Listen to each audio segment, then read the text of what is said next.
Hi friends, good morning. Welcome to IXMB। I hope आप सब अच्छे हैं and you are preparing well for examination. शुरू करते हैं आज का हमारा करंट अफेयर जो कि है 19 मई 2023। तो friends, as you all know, RBI notification is out and RBI में अगर कोई एक सब्जेक्ट है जो आपके पूरे तैयारी को डोमिनेट करेगा फ्रॉम फेज 1 टू फेज 3, मतलब जो कि इंटरव्यू स्टेज है, that would be current affair. Right, so current affair का इंपॉर्टेंस बहुत बड़ा है फॉर ऑल द एग्जामिनेशन। तो शुरू करते हैं इसी नोट पे। सबसे पहला चीज हम जो देखेंगे वो है क्रेडिट कार्ड स्पेंट। देखो, credit card spent in the foreign country to attract 20% TCS। तुम्हें एक सिंपल सा सवाल पूछ लेगा, to attract dash percent TCS। देखो, 2 दिन पहले का न्यूज ये आया था कि क्रेडिट कार्ड स्पेंड जो भी है international through international e commerce sites जो भी है, वो सारा चीज LRS में काउंट होगा, लिबरलाइज्ड रेमिटेंस स्कीम, जिसमें $2.5 लाख का एक लिमिट है। अभी ये बताया है आरबीआई ने कि इसमें 20% टैक्स कलेक्टेड एट सोर्स भी होगा। ठीक है, क्या होगा ये? 20% TCS। तो आपको ये याद करना होगा बिकॉज इसमें एक सिंपल सा क्वेश्चन बन सकता है। एंड अगर आपको नहीं पता सिंपल सा क्वेश्चन, तो सिंपल सा क्वेश्चन का आंसर भी आपको नहीं पता होगा। तो फ्रेंड्स, ये था इंपॉर्टेंट न्यूज। आगे बढ़ते हैं नेक्स्ट न्यूज में, वो है Reliance set to bring Shein in India. देखो, शेन जो है ये बहुत बड़ा चाइनीज फैशन जेंट है। जैसे कि H&M है, H&M है, वैसे ही शेन एक बहुत बड़ा ब्रांड है।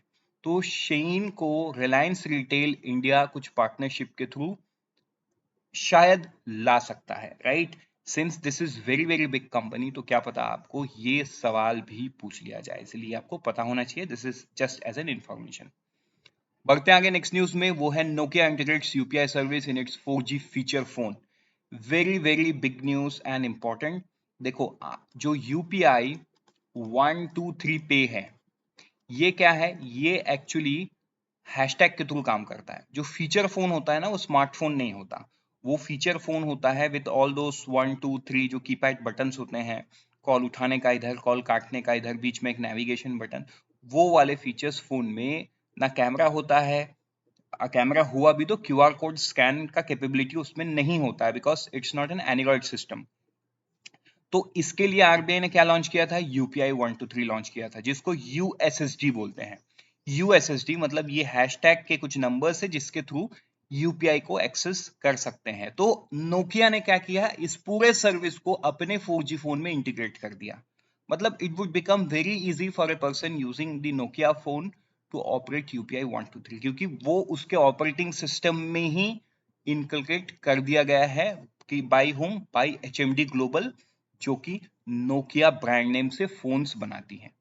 ठीक है, नोकिया 105 एंड नोकिया 106 मॉडल में ये इनकलकेट किया गया है। तो आपको ये जानना है कि कौन सी कंपनी ने किया है। तो कौन सी कंपनी ने किया है?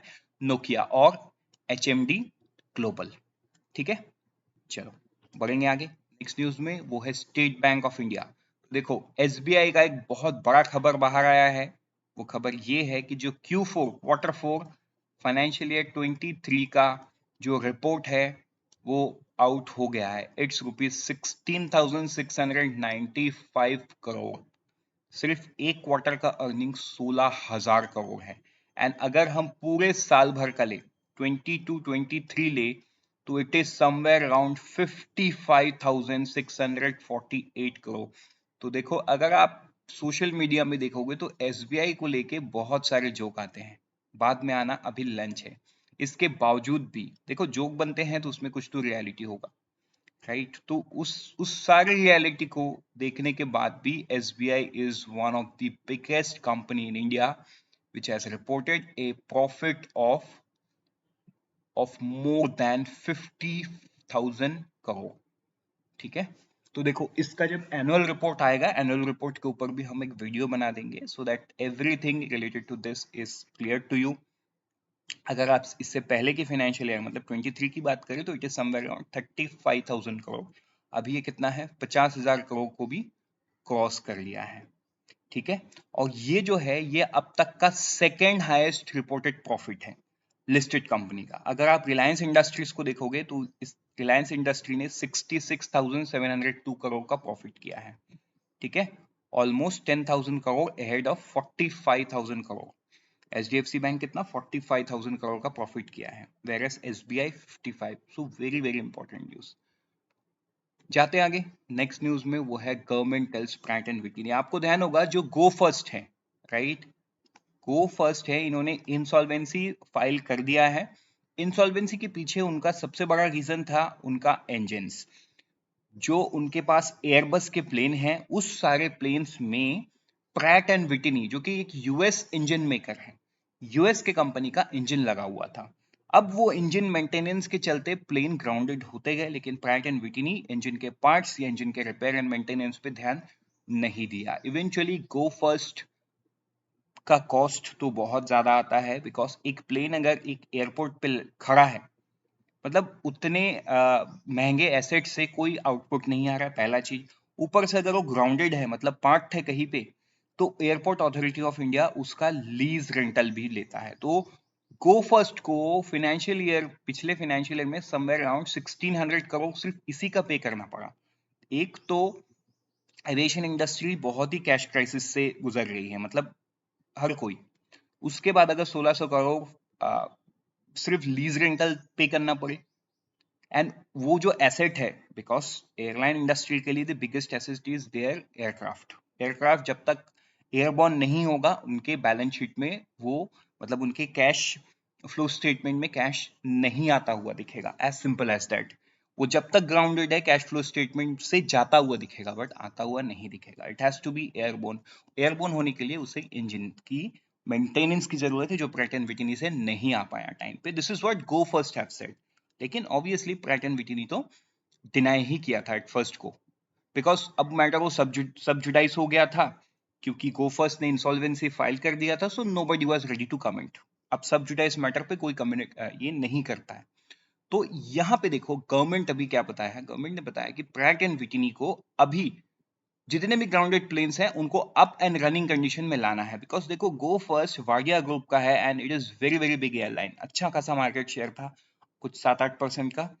And it is not good for the aviation industry, because aviation industry would be in boom in the next few years, because बहुत सारे एयरपोर्ट्स बन रहे हैं। आपको ध्यान होगा कि कल के दिन में प्राइम मिनिस्टर ने जब वंदे भारत एक्सप्रेस, जो कि पुरी से लेकर हावड़ा तक चलेगा, उसका इनॉग्रेशन किया, तभी जो उड़ीसा के सीएम है नवीन पटनायक और मोदी जी के बीच में, मतलब प्राइम मिनिस्टर के बीच में ये भी बात हुआ कि पूरी इंटरनेशनल एयरपोर्ट 2 से 4 साल के बीच में बनके रेडी हो जाएगा। But it is not yet out from the official sources, वो तो पॉलिटिकल सोर्सेस से बाहर आया है, राइट। तो ये था इंपॉर्टेंट न्यूज यहाँ का। देखो, तो अब हम बढ़ेंगे आगे। नेक्स्ट न्यूज में वो है market regulatory SEBI purposes new expenses slab for mutual fund. तो देखो म्यूचुअल फंड क्या है, अगर किसी को स्टॉक एक्सचेंज में इन्वेस्ट करने का पूरा नॉलेज नहीं है, the best way is to go to mutual fund.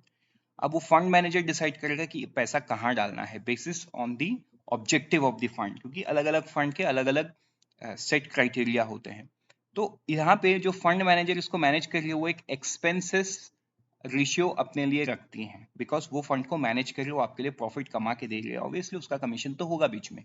That is called expense slab, right. तो ये एक्सपेंस स्लैब को अभी क्या किया है, चेंज किया है। Total expense ratio charge by the mutual fund inclusive of goods and service taxes charge on management fee and at shared revise expense slab for mutual fund to the for the tax out को। ठीक है, maximum कितना है, 2.25 करोड़। कितना है, 2.25 sorry 2.55%, it's not crore, 2.55। तो ये आपको याद रखना होगा। नेक्स्ट न्यूज में बढ़ते हैं, वो है Standard and Poor affirms India sovereignty rating at BBB with stable outlook. देखो इंडिया का जो सोवरेन रेटिंग है, स्टैंडर्ड एंड पुअर ने उसको बीबीबी नेगेटिव में ही रखा है, एंड आउटलुक को क्या रखा है, स्टेबल। तो ये आपको याद करना होगा, ठीक है, ये आपको याद करना होगा। और स्टैंडर्ड पुअर ने ये भी बताया कि जो रियल ग्रोथ है वो 6% एक्सपेक्ट कर रहे हैं in the current financial year. पढ़ते हैं आगे। नेक्स्ट न्यूज में वो है उड़ीसा का पहला Vande Bharat express which will run from where, Puri to Howrah. ये देश में 15th वंदे भारत एक्सप्रेस है। देखो ये भी याद करो, मैं कई बार आपको बता चुका हूं, 15th है ना, आपको पूछ लेगा which route is the 15th Vande Bharat, क्योंकि वंदे भारत, हर वंदे भारत एक्सप्रेस को अब तक प्राइम मिनिस्टर ने ही किया है। So this is very very important. ठीक है, ये कहां से चलेगा? Between Puri and Howrah. आप मुझे कमेंट सेक्शन में बताइए कि 14th वंदे भारत एक्सप्रेस कौन से स्टेशन से कौन से स्टेशन तक चलती है। ठीक है, from which station to which station. Next is commemoration of GM incorporation day. So May 18th was celebrated as the 17th was celebrated as the commemoration of GM Incorporation Day। 17 मई 2017 को GM form हुआ था। ठीक है, incorporation of GM। Next is about the Sagar Parikrama Yatra phase 5। इसको किसने launch किया है? The concern minister for fisheries, animal husbandry and dairying ministry, right, Shri Purushottam Rupala, उन्होंने इसको लॉन्च कर दिया है। तो ये 17 मार्च से शुरू होगा और 19 मार्च को खत्म होगा, राइट। तो नो, ये जो था आपका 17 मार्च, very sorry, this is about the 4th one. तो देखो यहाँ पे आपका फेज 1 से लेके फेज 4 के बारे में सारा चीज लिखा हुआ है। ठीक, तो हमें बस इसको आप एक बार पढ़ लो, फेज 1, फेज 2, फेज 3, फेज 4 क्या रहा है, और सागर परिक्रमा का ऑब्जेक्टिव क्या होगा कि ये far reaching on livelihood and holistic development of fisherman and fishery folks including climate change and sustainable fishing, ये होगा इसका ऑब्जेक्टिव, राइट। मतलब it's a basically outreach to the fisherman community, that's it. बढ़ते हैं आगे। नेक्स्ट न्यूज में वो है 7 रिलीजियस साइट। तो 7 रिलीजियस साइट का कनेक्शन होगा बाय वाटरवेज, कहाँ पे? इन गुवाहाटी। सो इसके लिए एमओयू साइन किया गया है अलग अलग एजेंसी के द्वारा for riverine based tourism circuit. ये क्या बन गया है? Riverine based tourism circuit. ठीक है, तो ये आपको ध्यान देना होगा। बढ़ते हैं आगे। नेक्स्ट न्यूज में वो है जो कंपटीशन कमीशन ऑफ इंडिया है, सीसीआई, इन्होंने अप्रूव कर दिया मर्जर किसका? Credit Suisse group AG and UBS group AG. ये आपको याद करना होगा कि ये दोनों ग्रुप का मर्जर अब सीसीआई ने कर दिया है अप्रूव, मतलब ये हो जाएगा। This we are done for the day. Let's meet tomorrow morning once again. Till then, unfold your potential and all the best for all the exams that you're preparing. And always remember, IXMB helps you prepare 50% faster.